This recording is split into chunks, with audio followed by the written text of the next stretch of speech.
A lot of you are getting tired of all the medications, the drugs that are being thrown at you to get rid of eustachian tube dysfunction. Well, in this video, I'm going to explain how I cured myself of eustachian tube dysfunction naturally, so that way a lot of you out there can get rid of some of these nasal sprays, get rid of some of these medications. And now when I say get rid of course, I am not telling you to do so, but I'm going to give you some tips on what I did. And hopefully, as you begin to do them yourself, you can start cutting back some of that medication, of course, with your doctor's recommendations and orders. So one of the first things I did, and I'm going to keep this video fairly short and sweet, is that the one thing you need to do is you need to eat cleaner.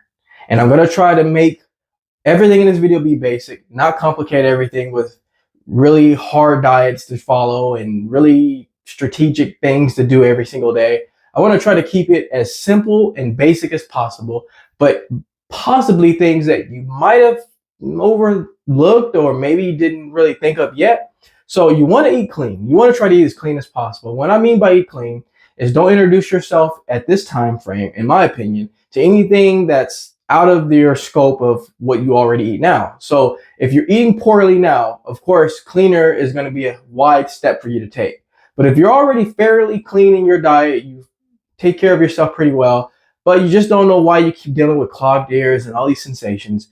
For me, I had a big approach that I needed to come up to. I needed to come up to this approach of eating cleaner. For me, it was incorporating more leafy green vegetables. I needed to eat more vegetables, more strategically. So like I worked where I was always traveling and doing things. So I needed to pack up greens into the container and take them wherever I went. So a lot of times vegetables get underlooked. If you're in a position where you're moving around a lot, vegetables aren't really the things you usually take with you. And I had to really be very mindful about these things. And when I worked at my job and I was constantly going from office to office and place to place, I had to really say, okay, I've had enough. This ETD is not cool. I'm going to have to pack my greens up. And by greens, I mean, I had my kale, my spinach. I would pack it into a little container, close it up and take it with me wherever I went. And I would do that at least 2 to 3 times a week because I knew I wasn't getting enough vegetable intake, enough leafy green vegetable intake. And I knew that was something in my diet that I was lacking a lot of, not just leafy greens in general, but carrots, be more mindful of things like celery. I would take celery with me because it's just easy to handle when you're out and about. So eat cleaner. Look at your overall diet. What are some things that you know you can do better at? What are some things you know you can improve with? And it's just as simple as incorporating vegetables for me. Just being very mindful in your diet. Are you drinking soda? Try to cut out the soda. Get rid of some of those sugars. Those sugars are eating your nasal passages alive. It's eating your blood pressure up. It's raising it up. It's just destroying your overall metabolic rate. And so you want to be sure that if you're eating junk food often, and drinking lots of soda, then you know that that's pretty basic, pretty obvious that eat cleaner means get rid of those things.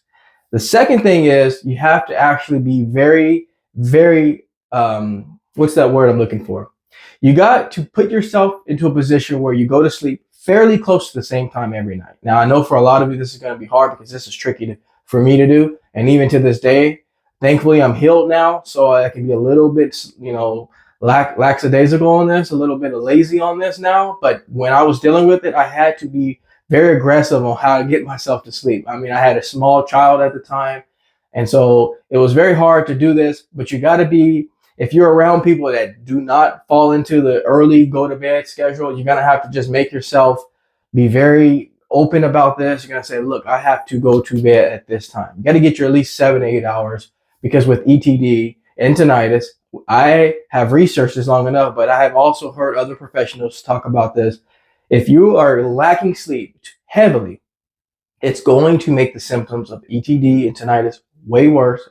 The condition of ETD and the symptoms of tinnitus way worse. It's going to just put you into the negative perspective. You're going to be crawling out of something rather than standing on top of something when it comes to this condition. And you don't want to be crawling out of this condition. You want to be rising above. So get your sleep. Try to follow a rhythm. Circadian rhythm is a real thing.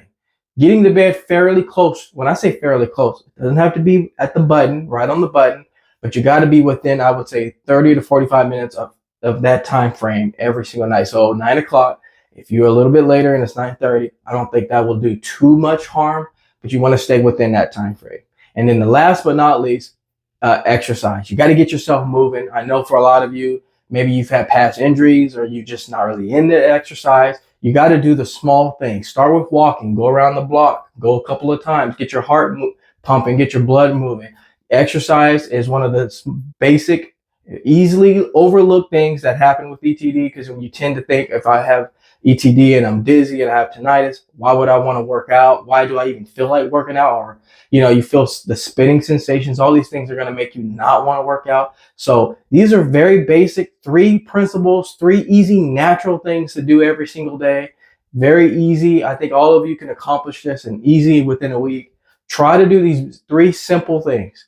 And I guarantee you, eating cleaner, going to bed on time, and exercising are one of the things that are going to help you. And do not listen to Google. Google will tell you that you need to start chewing gum to help ETD. And I'm going to tell you that is completely false. So don't believe or trust everything you see on Google, everything you read online, because it can actually do more harm than good. So I hope this video was very helpful for you. If it was, please take time to subscribe to the channel. I try to bring content as often as possible. But in the meantime, I'm going to step out of the Jaye Wellness Studio and leave you in good hands with this video. Like anything else, folks, we're here to simply go back to the basics. Take care, everybody, and I'll see you on the next video.